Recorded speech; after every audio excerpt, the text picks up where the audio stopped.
Welcome to Fun and Games Side Quests. Every episode is a different host sharing a video game they love and why they love it.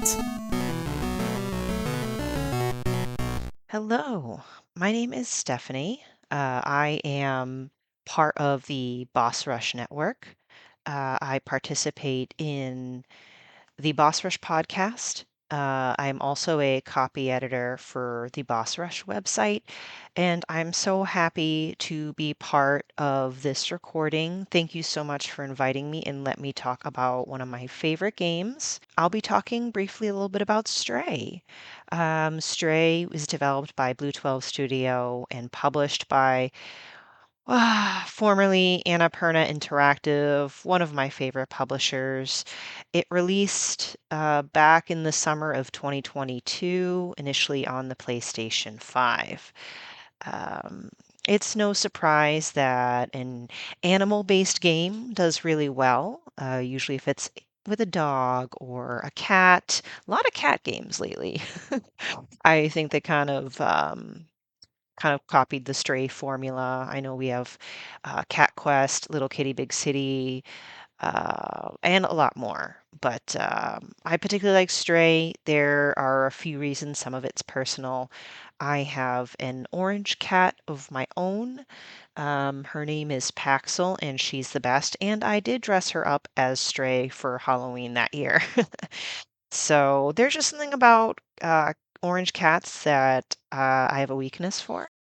Stray fell onto many gamers' radars because you can play as a cat. It's technically an adventure game with puzzle and platforming elements, and it takes about 6 to 8 hours to complete. And the game opens up when you're playing the orange cat. I'll just call him or her Stray for now. Waking up with your little group of cats. You could tell it's a post-apocalyptic world, a lot of greenery overgrowing these mysterious buildings, like a man-made environment taken over by nature. However, when you venture out with your family, you fall from an unstable pipe and you end up in a place called the Dead City.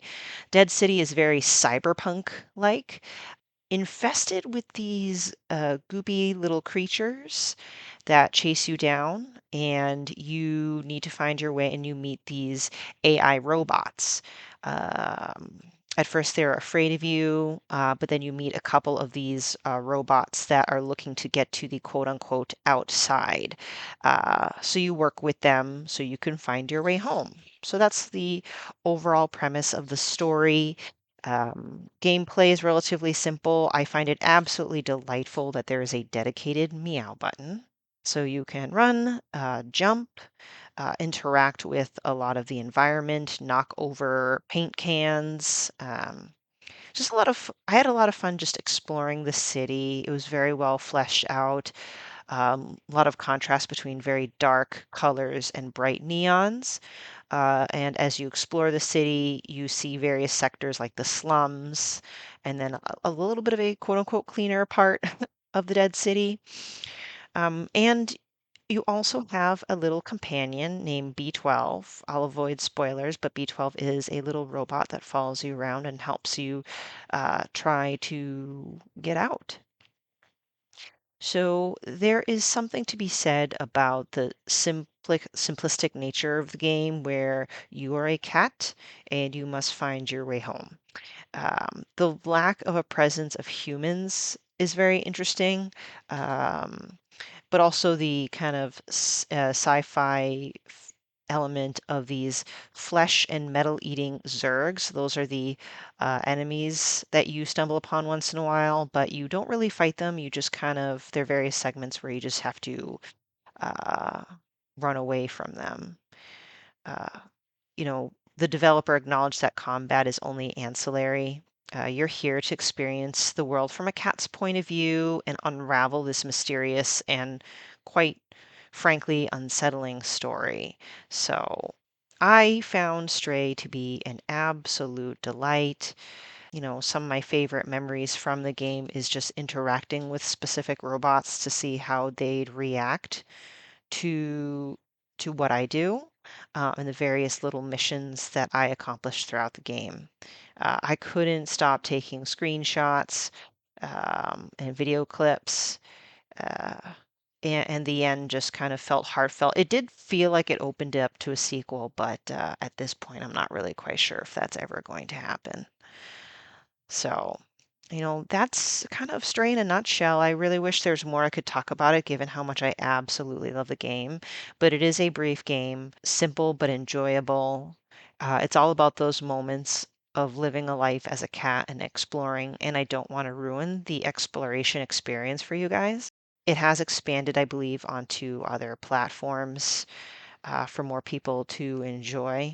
I do highly recommend Stray for A, those who are a fan of cats or animals, B, want a more slower paced exploratory game, um, and those that like a good setting, and like to uncover a mystery. So overall, it's very well made. It isn't, fast paced, it's not a shooter, but overall it's high quality and I do recommend it. So, thank you guys for letting me talk about Stray. It is near and dear to my heart, and you're welcome to reach out to me to let me know what you think of the game if you played it. You can find me within the Boss Rush network or on various social media platforms at Klimov, KLIMOV_author. Oh, and of course, happy gaming! Hello there! My name is Leo, and I'm here to tell you all about my Dune podcast, Gom Jabbar, the perfect podcast for new fans of Dune and longtime fans of Dune alike. My co-host Abu and I dive deep in both spoiler-free and spoiler-heavy episodes covering, Frank Herbert's original novels, the film adaptations, the board games, the comics, the upcoming video games, the HBO TV series, anything we can get our hands on. We even have a companion book club series to make your first or your 15th read-through even better.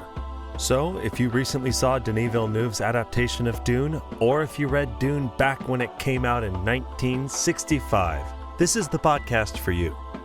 You can find Gom Jabbar on Apple Podcasts, on Spotify, pretty much anywhere you find your podcasts, and we hope you join us on the Golden Path. CPOV. CertainPOV.com.